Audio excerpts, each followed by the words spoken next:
Hello students, आज का हम लोगों का टॉपिक है energy stored in a capacitor. Capacitor में कितनी एनर्जी स्टोर होती है या फिर कोई भी एक कैपेसिटर है उसकी एनर्जी को हम कैसे कैलकुलेट कर सकते हैं। इसके लिए एक फार्मूला अभी हम लोग डिराइव करेंगे और आज हम लोग यही टॉपिक पढ़ेंगे कि अगर कैपेसिटर में एनर्जी स्टोर होती है तो वो एनर्जी कैसे मतलब किस फॉर्म में इस कैपेसिटर में स्टोर होती है और क्या प्रोसेस होता है जिस प्रोसेस से कि कैपेसिटर्स के अंदर एनर्जी स्टोर होती है। ठीक है, तो जैसे कैपेसिटर्स का होता है कि कैपेसिटर्स को हम लोग चार्ज करते हैं। इनको चार्ज करने का जो प्रोसेस होता है वो होता है कि एक प्लेट से दूसरे प्लेट पे चार्ज का ट्रांसफ़र किया जाता है। ठीक है, और धीरे धीरे ये दूसरा वाला प्लेट चार्ज हो जाता है। तो ये प्रोसेस होता है इसको चार्ज करने का। जब हम एक प्लेट से दूसरे प्लेट तक चार्ज को ट्रांसफ़र करते हैं तो उस केस में कुछ वर्क करना पड़ता है उस चार्ज को ट्रांसफ़र करने के लिए, और यही जो वर्क होता है वो पोटेंशियल एनर्जी के फॉर्म में इस कैपेसिटर में स्टोर हो जाता है। ठीक है, तो इसी चार्जिंग के प्रोसेस में जब हम कैपेसिटर्स को चार्ज करते हैं तो उसके चार्जिंग के प्रोसेस में जो वर्क डन होता है वही वर्क इस किसी भी कैपेसिटर में पोटेंशियल एनर्जी के फॉर्म में स्टोर हो जाता है। ठीक है, अब इसके लिए हम फार्मूला डिराइव करेंगे कि किसी भी कैपेसिटर का टोटल कितना पोटेंशियल एनर्जी होगा। उसके लिए एक फार्मूला डिराइव करना है हमको। तो हम मान लेते हैं कि let the initial charge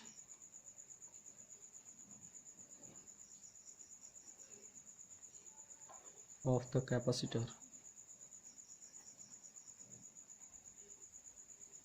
is Q1। किसी भी कैपेसिटर का जो इनिशियल चार्ज है वो हम मान लेते हैं कि वो Q1 है and C is its capacitance, और उसका जो कैपेसिटेंस है उसे हम C से डिनोट कर देते हैं। तो पोटेंशियल कितना होगा उसका, देन पोटेंशियल को हमने अगर V1 से रिप्रेजेंट किया तो V1 इज इक्वल टू हो जाएगा Q1 अपॉन C। ये उसका पोटेंशियल हो जाएगा। अब एक्स्ट्रा स्मॉल चार्ज हम उसको ट्रांसफ़र कर रहे हैं कैपेसिटर को एक प्लेट से दूसरे प्लेट तक। मान लो कि let small charge dq is transferred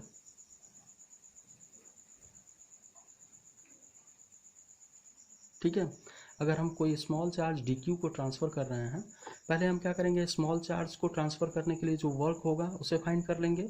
उसके बाद टोटल जो चार्ज है उसे ट्रांसफ़र करने के लिए जो वर्क होगा उसको फाइंड कर लेंगे। तो हमें टोटल वर्क डन मिल जाएगा चार्ज को ट्रांसफ़र करने के लिए, और वही वर्क जो होगा वो पोटेंशियल एनर्जी के फॉर्म में स्टोर हो जाएगा।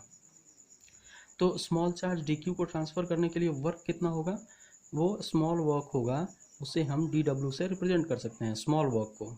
ठीक है, और ये हो जाएगा potential V1 into charge dq, क्योंकि हमें पता है कि work is equal potential is equal to होता है work done per unit charge.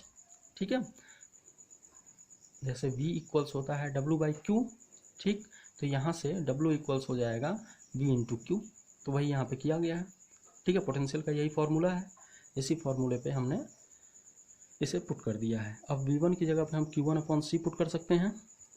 तो dW is equal to Q1 upon C into dQ। ठीक है, ये तो स्मॉल वर्क डन है अगर हम किसी भी कैपेसिटर के एक प्लेट से दूसरे प्लेट तक dQ चार्ज को ट्रांसफ़र कर रहे हैं तो उसके लिए। अब मान लो टोटल हमें Q चार्ज ट्रांसफ़र करना है। ठीक है, तो उसके लिए टोटल वर्क डन क्या होगा, total work done to transfer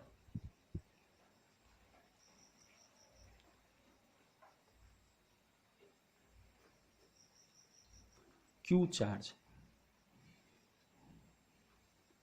अगर टोटल वर्क डन हमें Q चार्ज ट्रांसफ़र करना है तो इसके लिए हम अगर टोटल वर्क डन फाइंड करना है तो हम क्या करेंगे, हम स्मॉल वर्क डन को इंटीग्रेट कर देंगे 0 से Q के लिए, ठीक है। तो टोटल वर्क डन आ जाएगा, तो W इक्वल्स हो जाएगा dW 0 to Q equals 0 to Q। 0 to Q limit क्यों पुट कर रहे हैं हम, इसलिए क्योंकि इनिशियली 0 चार्ज ट्रांसफर हुआ है। जब हम Q चार्ज को ट्रांसफर करना शुरू करेंगे तो इनिशियली 0 चार्ज ट्रांसफर हुआ होगा और फाइनली टोटल चार्ज ट्रांसफर हो जाएगा, मतलब Q चार्ज ट्रांसफर हो जाएगा, ठीक है। इसलिए लोअर लिमिट 0 और हायर लिमिट Q हमने यहाँ पर पुट किया है, ठीक है। अब Q1/C dQ, यहाँ पे इंटीग्रेट करने के लिए जो ऑपरेटर है वो dQ है, ठीक है। तो Q1 को हम इंटीग्रेट करेंगे, 1/C यहाँ पे बाहर आ जाएगा, 1/C 0 to Q Q1 dQ।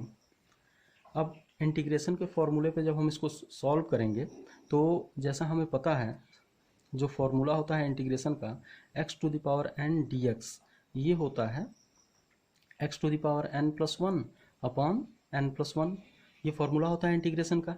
तो अब इसलिए इसी फॉर्मूले पे हम इसको इंटीग्रेट करेंगे, तो W इक्वल्स हो जाएगा 1/C, यहाँ पे x की जगह पे है Q1, ठीक है।